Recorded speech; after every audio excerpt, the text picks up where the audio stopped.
ဒီရပိုင်းမိုးအေးအေးလေးနဲ့ဟေးပူပူလေးတောက်ရတာဆွဲလန်းနေလို့ဝက်နဲ့ရိုးကြောက်ဖြုံသီးဟင်းလေးချက်စားဖြစ်ပါတယ်။သူ့ချီပဲလားဆိုတော့ထမင်းမိန်နဲ့ငရုတ်သီးစိမ်းထောင်းလေးနဲ့ပါရှင်။ချက်ကြီးလေးကိုဆက်ကြည့်ပေးပါအောင်နော်။ကြောက်ဖြုံသီးကိုအစိဖယ်ပြီးအခွန်ခွာအတုံးလေးတွေတုံးပေးပါ။ကြောက်ဖြုံသီးစားပြီးရင်စီးပူတာစီးကျင်တာစီးကြောက်တဲတာတို့ကိုတက်တာစေပါတယ်။ရေစီးထားတဲ့ကြောက်ဖြုံသီးကိုရေစစ်ထားပေးပါ။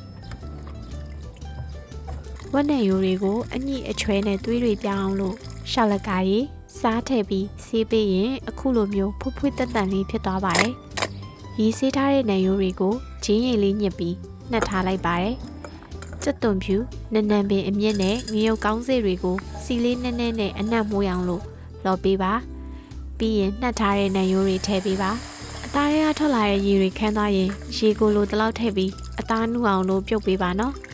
အသားနူးပြီဆိုမှရေစစ်ထားတဲ့ကြောက်ဖြုံသီးတွေထဲကြောက်ဖြုံသီးနူးတဲ့အထိဆက်တဲပေးပါ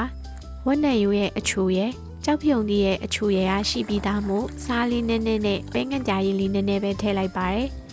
ပြီးရင်တော့ငရုတ်ကောင်းလေးဖြူကျွတ်သွန်မိတ်လေးထည့်လိုက်ရင်အရသာရှိရဲ့ဟင်းရည်ပူပူလေးရတော့ပါပြီငရုတ်သီးစိမ်းထောင်းဖို့အတွက်ပီနံသီးတွေကိုရေစေးအညာချွေထားပေးပါကျွတ်သွန်ဖြူလေးပါထည့်ပြီးဘိုင်းမနာအောင်လို့လှော်ပေးပါနော်လှော်ထားတာတွေကိုငရုတ်စုံနဲ့ထည့်စားလေးနည်းနည်းထည့်တကြားလေးနည်းနည်းထည့်ပြီးညက်အောင်ထောင်းပေးပါပဲစီလေးနည်းနည်းစမ်းပြီးအချင်စားခြင်းရင်ညှစ်စားလို့ရအောင်တံမြာစိတ်လေးထည့်လိုက်ရင်တော့ဆက်ဆက်လေးနဲ့စားကောင်းတဲ့ငရုတ်သီးစိမ်းထောင်းလေးလည်းရသွားပါပြီထမင်းဖြူလေးပေါ်ဟင်းရည်လေးစမ်းငရုတ်သီးစိမ်းထောင်းလေးထည့်ပြီးစားရှလောရှလောနဲ့အရန်စားကောင်းပါတယ်လှုပ်စားကြည့်ပါနော်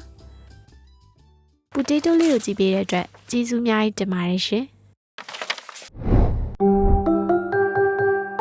Cook, eat, smile.